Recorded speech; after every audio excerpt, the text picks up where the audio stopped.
to come and speak so we can do a rapid fire. We understand your issues and your concerns. We do want to hear from you, but I want to make sure that we're expeditious about this process. Okay, with that, if I mess up your pronunciation of your name, I apologize in advance. Adam Jensen, followed by Alicia York, and then Anthony Abate.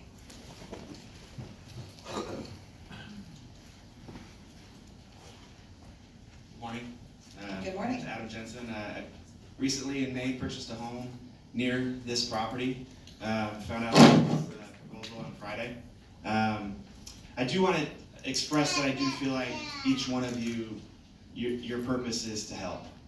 I want that to come across because I know that there is a lot of strong feeling about this. I don't want it to be, you guys have some sort of ulterior motive to harm us, right? That's not really the case. I think everybody could agree upon that. We're here to help others in need. I get that. There is an aspect though where sometimes the decisions that the city or the county would make for that county doesn't necessarily align with every member of that county. And I think that's where we stand today. My biggest concerns that I'd like to point out is whether the tiny home or the tiny shelter is kind of the up and coming wave of solution for temporary housing for homelessness. May not be the correct way to go. But overall, from experience within family, I have a brother who's a probation officer that worked on a task force with homelessness.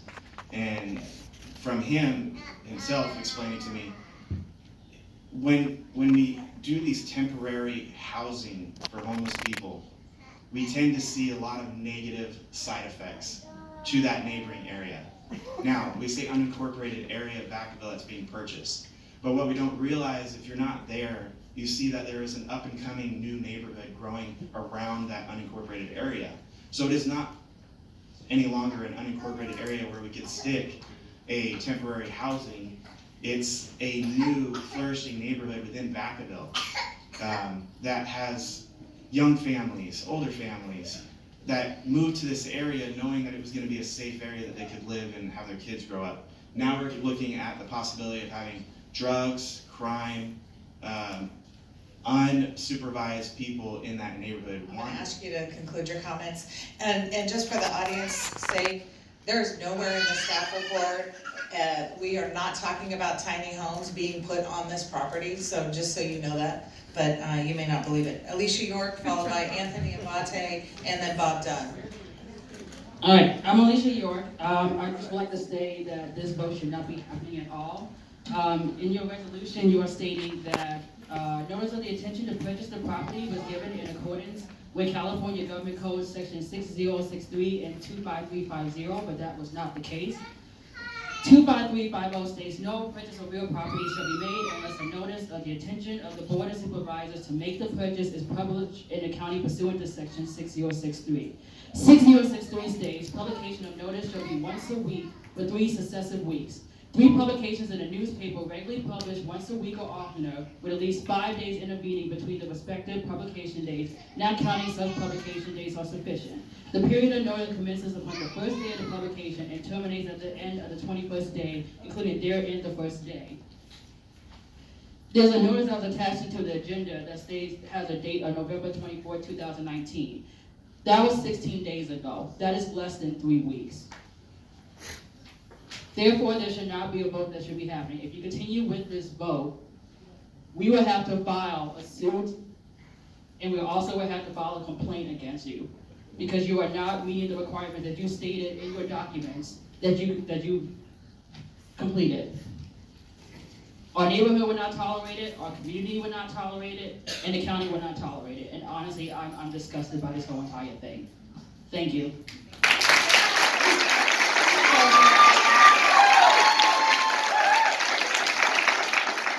Okay, I'm going to ask you to hold your applause, please. It's going to take us even longer to get through this process. County Council, can you respond to public notice, please? No, we're going to do it now. We're good. No, sorry, I'm running the meeting, okay? Thank you. Chairwoman Hannigan, my understanding is we've noticed it 3 times in the paper, so we'll get the dates for you shortly. Okay, thank you. All right. With that, we have Anthony Abate, followed by Bob Dunn, and then Tennille De La Torre. Morning, council members. Mr. Anthony Duarte. I am a resident of North Village, and here speaking on behalf of myself, my wife, and my two small children regarding the Township Homeless Shelter proposal for 6996 East Young Road. First, I'd like to state that I and my family are blind to the homelessness epidemic in this country. My brother-in-law is a friend for over 20 years, has struggled with homelessness due to addiction and mental illness. I've spoken with him at great length regarding his desire to live on the streets, and I'm well versed in the issues he and associates face daily. On the other side of that coin, my brother-in-law has stolen from his family, lied to who they wanted, and removed his lives and his sense of security. For this reason, and many others have been on time for, my brother-in-law will never have access to my family, my home, or my neighborhood. If I wouldn't give this consideration to my own family, why would I want like-minded individuals living close to my home? Additionally, I can tell you again firsthand the trouble that we've had with homelessness encampments. My wife and I bought our first home, a small condo in a nice complex across the river. About 2 years into our time there, homeless encampment sprung up and totally across from our complex. We immediately felt an uptick in crime activity, a huge amount of trash, littering, drug paraphernalia, etc. We got pregnant with our first child, no longer felt safe to walk from our car to our unit. We made the decision to move to a place where we could raise a family to be safe and happy, and North Village was that place. Imagine my family's absolute dismay when, upon hearing the news that the shelter was being considered to be a part of our community within yards of our park where our children play at. Far removed from social services, mental health clinics, furnished needs, and many other resources that these individuals need. To top it off, are the officials, people we trust and place in the seats that you are now in. This is in secret, never knows my community of its intent or for this property. Your constituents have spoken, they're telling you we do not want this here. This is not the location or the solution to this problem, it's not even a step in the right direction. People in this room, in this community, the people you serve deserve to have a voice and deserve transparency. We are speaking now, and our voice is unanimous no. Thank you. All right, Bob Dunn, followed by Tennille De La Torre, and then Raquel Carnes. I would like to request 5 minutes, please. I have special reasons. You're not granted the request, I'm sorry. Would you give me 1 more minute? Let's see where you go. All right, You got 2. okay. My name is Bob Dunn. This is my boy. My girl's right there, my daughter.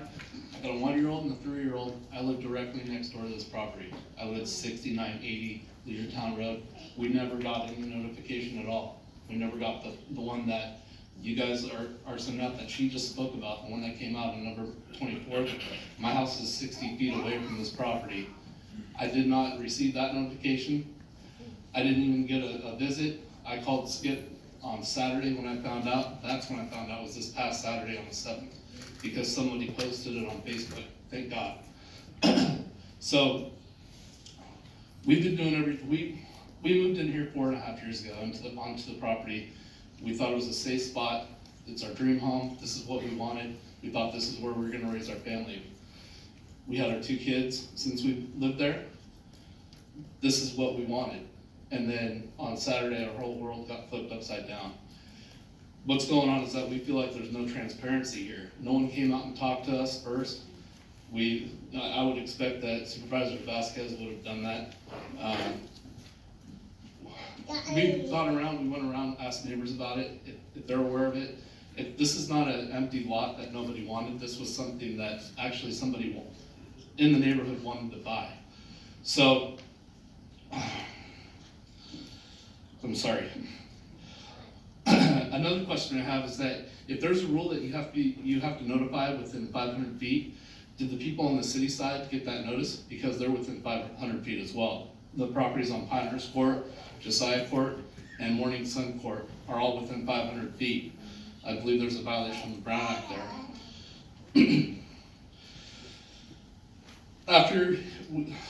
One thing I wanted to notice. Then you need to conclude. Okay, I've got.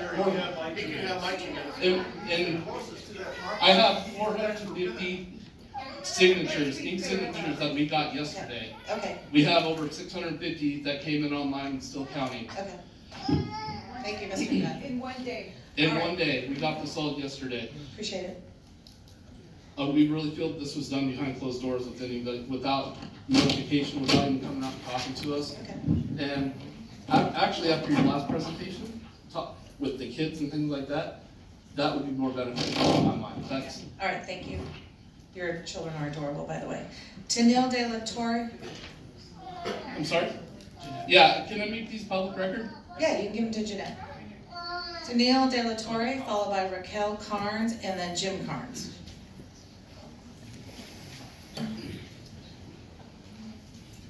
Good morning. Good morning. First I'd like to qualify, for my, my opinions that I'm gonna be giving about one situation or another, or one group or another. I am former homeless. I was a single mom with a 2-year-old baby, living in cars, of friends or people or of places that, I knew of in my town. So I don't say this without passion for, helping the homeless. And I totally agree with what you guys, that you guys are just trying to help. So what I came up with is I always like coming up with solutions instead of just talking about the problem, because we can talk about that all day long. The solution is what counts. So while you guys were working on this for the last year or so, there were, that I know of, 2 homeless shelters that closed down in Solano County. That just 10 a.m. this morning, I called Resource Connect Solano, who offered an array of services and also referred me to an emergency homeless housing shelter called Nomadic. I called Nomadic, where they in fact have current openings right now today for emergency housing, emergency homeless. I spoke to a lady named Jermaine, whom I specifically asked if she's considering expansion of her program or anything of that nature.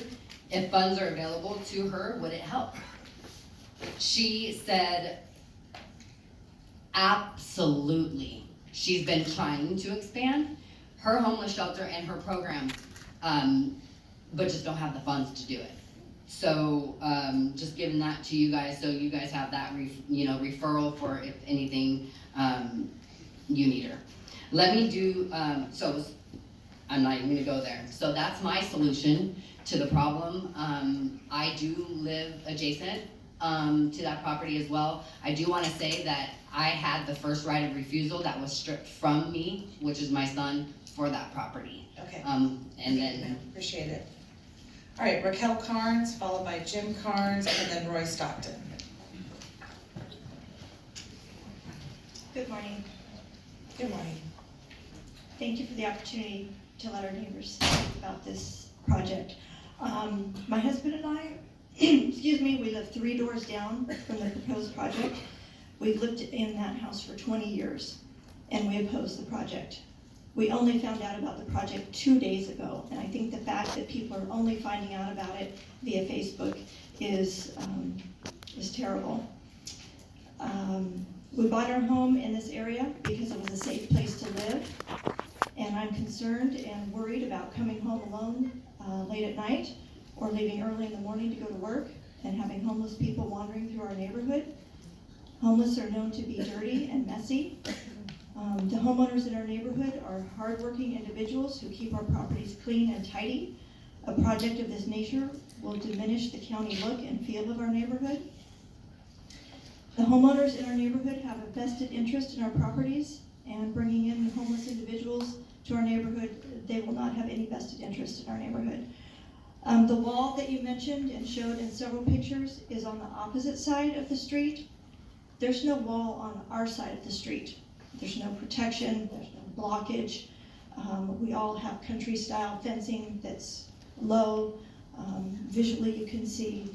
And I just also want to state that the home that's being purchased had a different demographic of individuals at the former site than what's being proposed at the current site.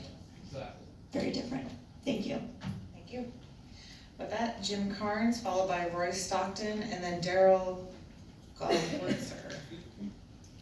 Good morning. Thank you for having us also. My wife pretty much said exactly what I wanted to say.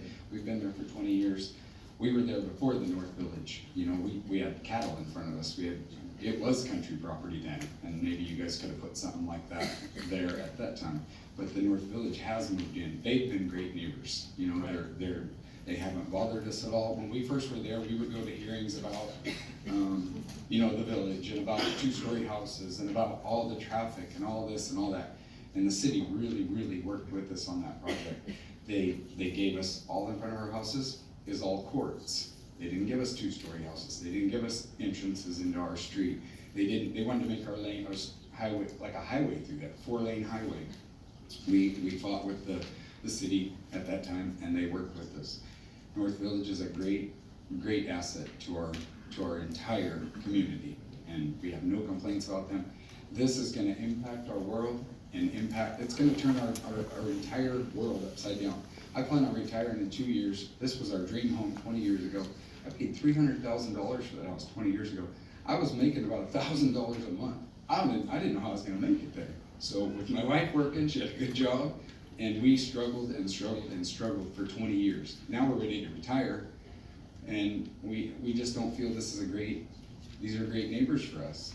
I don't know what the answer is, but that's pretty much what we have to say, so just wanted to voice our opinion. Thanks. Roy Stockton, followed by Daryl Galwitzer, and then Sarah Dunn. Chair Hannigan, Board of Supervisors, family, friends, and neighbors, thank you for being here, because we deserve to be heard. This is a community problem throughout Solano County.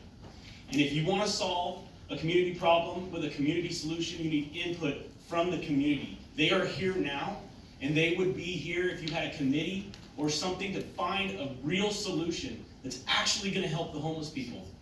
The North Village folks that I've had the opportunity to meet and the people in the surrounding county are some of the most compassionate people that I've had the opportunity to meet when discussing this topic. We're asking for 2 of you to pump the brakes and wait and give your constituents, give our neighbors an opportunity to be part of this solution. We agree. There are homeless people out there with severe mental health issues. There are people with severe substance abuse issues that need help. They do. You're right about that, Skip. I'll give you that. But tiny sheds is not the answer. We need real solutions, and we need community involvement to make those solutions happen. These are human beings, and we're talking about putting them in sheds with no water, no electricity, no toilets, nothing. That's disgraceful. That is not compassion, that is cruelty, okay? And so we need to find a real solution. There's also a significant amount of homeless people that are living in their vehicles. There's nowhere for them to park their cars or get available services, and every 72 hours, we move them. I have over 14 years of law enforcement experience in trying to help the homeless. There's over 22 different services in Solano County that are available to them. And the most difficult part about that is getting them to accept the help. So if we're gonna help the homeless, let's involve the community. Let's get them to be part of the solution, and let's put our $1 million towards something that will work and actually help. Thank you.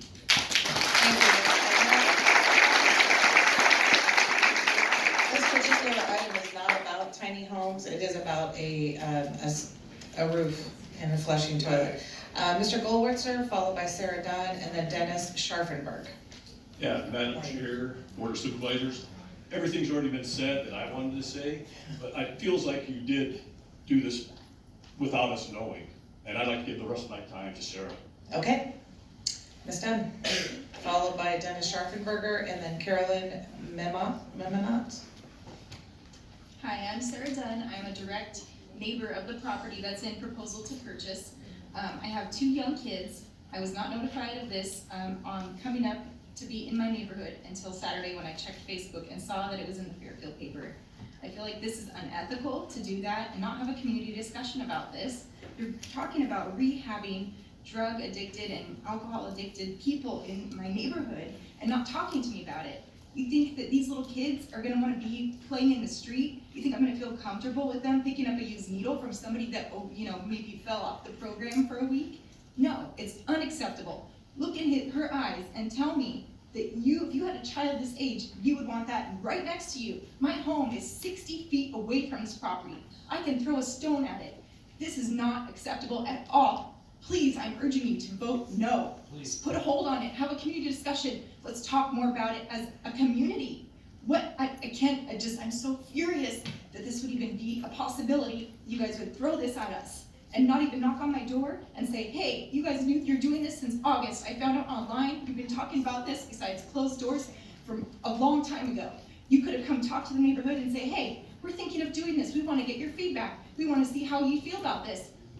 We didn't get any notification. It's not acceptable at all. Plus, the location is not appropriate for this kind of facility. There's nowhere for these people to go. There's no grocery stores, there's nowhere for them to walk to get a job, there's no transportation, there's nothing there. They're just gonna loiter, they're gonna probably just get into trouble in our neighborhood.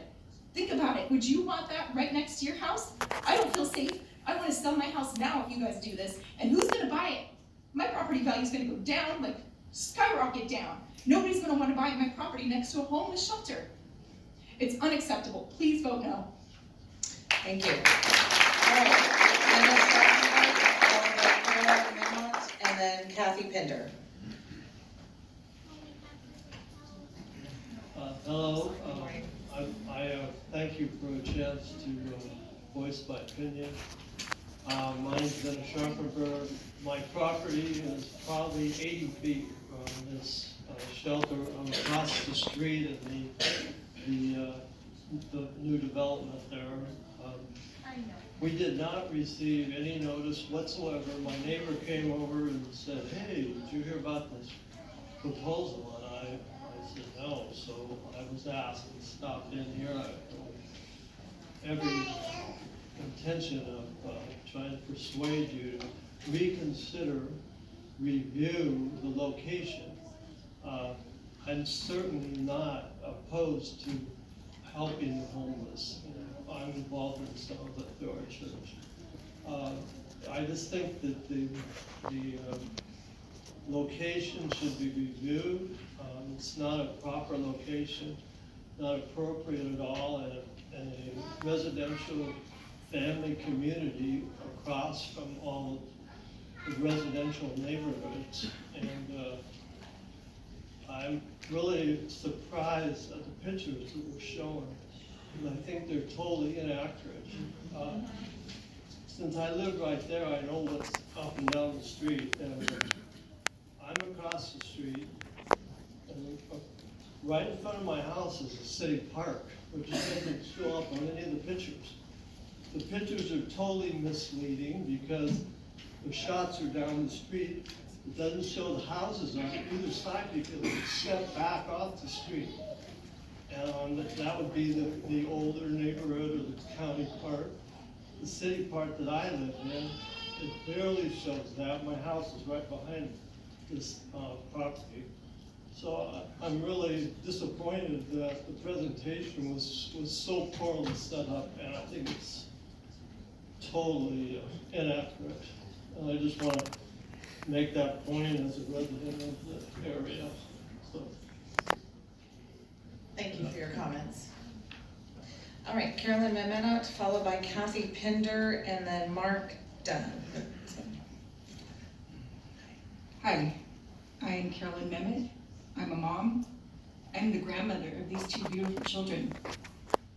And I helped my daughter and my son-in-law buy that house right next door to what you guys are proposing doing. How dare you?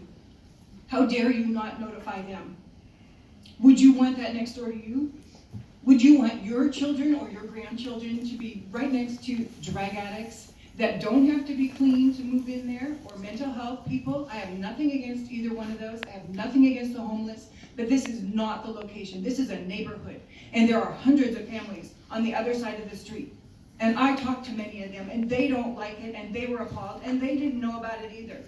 This is not okay. And Mr. Skip Thompson, you guys keep saying there's no tiny sheds on this. Why did the other day when you were standing at my daughter's property tell me, let me show you where those sheds will be? I can show you. They'll be right behind there on the lawn.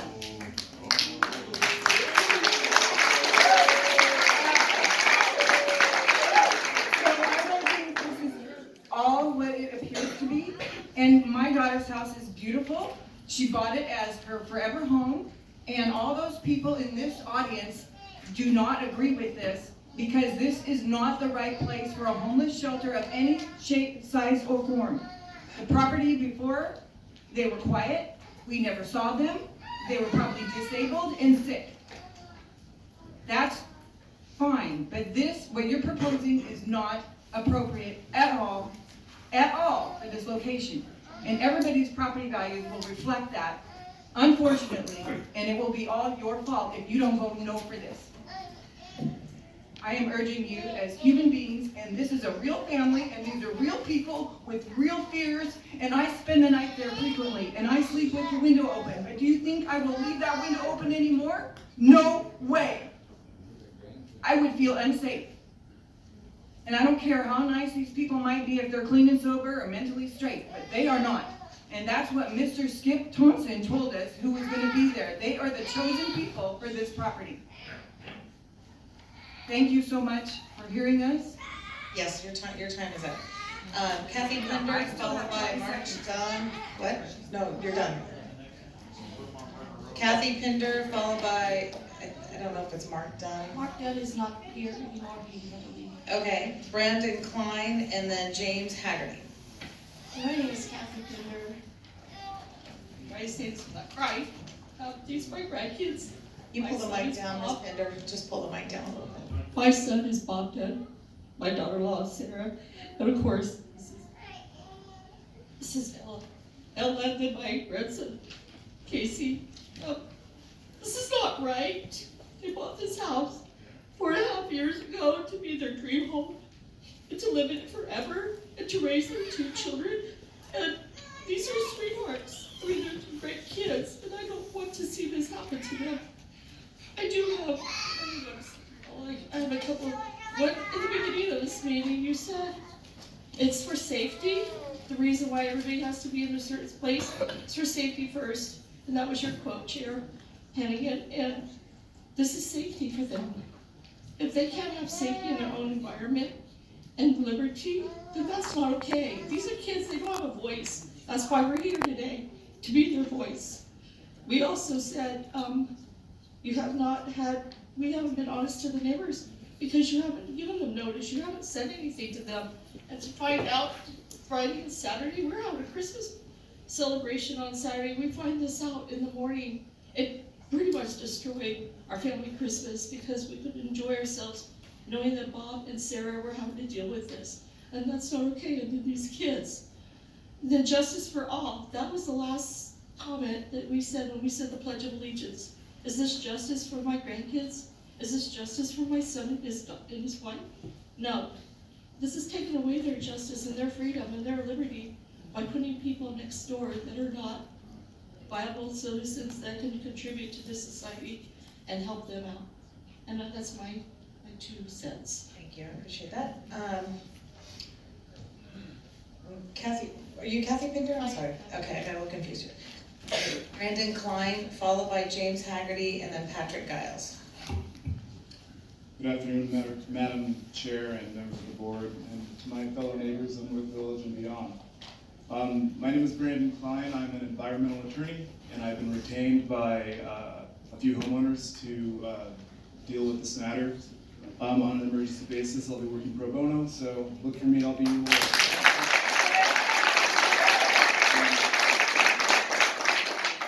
This is an abuse of discretion. The CEQA applies anytime you have a project that has the potential of a significant environmental impact, right? If you have an exemption to CEQA, that might be one of the classes of exemptions that the Secretary of Natural Resources has promulgated.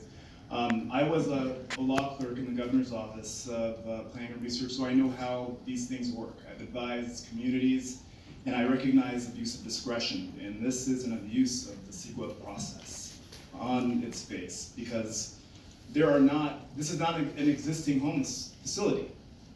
If it was an existing facility exemption, that would be appropriate where you have the same people, the same population, the same use. It's all the same. And I note that you're also making some case for reasonable, a rule of reason exemption as well, which suggests that CEQA doesn't apply because it, of course, can be seen from the outset that there is not going to be environmental impact. But let me just give you a quick flavor of the kinds of environmental impacts that should be studied under an environmental impact report. Aesthetics, biological resources, greenhouse gas emissions, land use planning, population and housing, like these good people here, the impact on them. Transportation and traffic, how are they going to get around? They're homeless, they don't have cars. Mandatory findings of significance, which this board is supposed to have those as well as you preside, Madam Chair. Agriculture and forestry resources, cultural resources, hazards and hazardous materials, public services, and it goes on and on and on. And I look forward to seeing you as we go on and on about these issues in court if this is adopted. Thank you, sir. Thank you.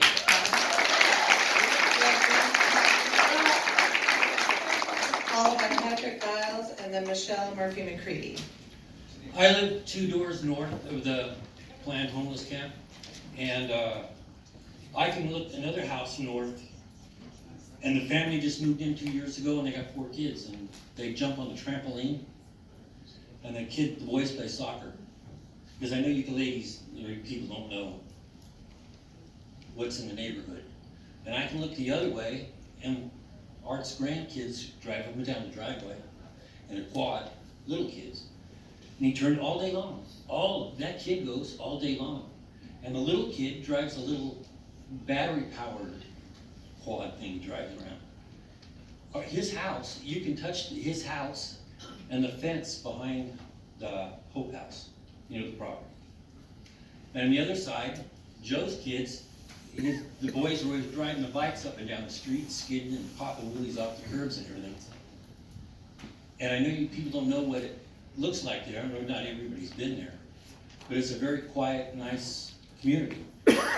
And a lot of our property aren't fenced in or anything, and you're gonna move homeless people, a lot of them have a lot of mental issues and drugs, and it says on the paper that there'll be rehabbing drug people in there. And all these kids and all this, it's a nice community. And you wanna move, and Bob's kids walk, there's a 48-inch wire fence between that and the property.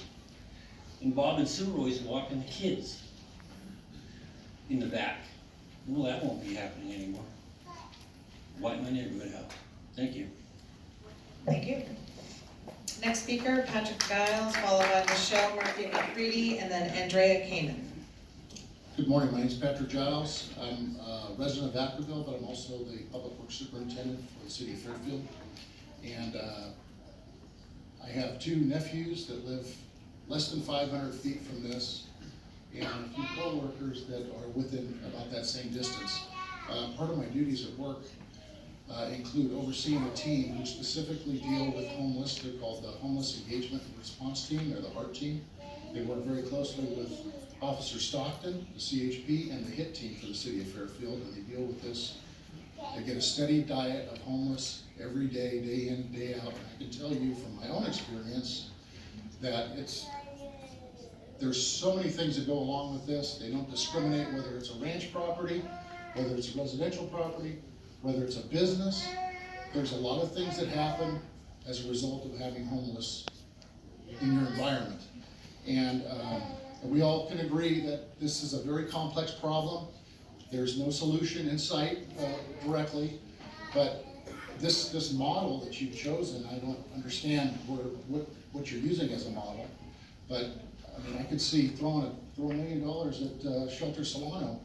Buy that property next door to that, because there's no value associated to the property next door to Mission Solano, similar to what's going to happen, what would happen if this was to take place. So, I'm just asking you to vote no. Thank you very much. All right, next speaker is Michelle, please hold your applause. Michelle Murphy-McCready, followed by Andrea Kamen, and then Curtis Costales. I just want to say, in my opinion, the homeless are for the most part transients who go where they can to survive. We residents are the people who stay, and we pay tax, property taxes, sales tax, income tax, and then we live with the consequences of the homeless. We witness their lack of following social rules and the filth and mess that follows. Any neighborhood near a homeless shelter will be affected. My own 25-year-old niece chose to be a homeless person so she would not have to follow the rules and could do drugs. She showed up at my brother's house with 2 laptops and 4 cell phones. This from an unemployed homeless drug addict. Please consider the location to one farther away from neighborhoods. Vacaville has plenty of land and obviously plenty of money to do this. Housing is a good first step, but this will be a huge expensive endeavor to keep them clean and provide for their mental health issues. The compound will grow and will adversely affect the surrounding residents as well as our tax bases. And if time goes on, our taxes will go up.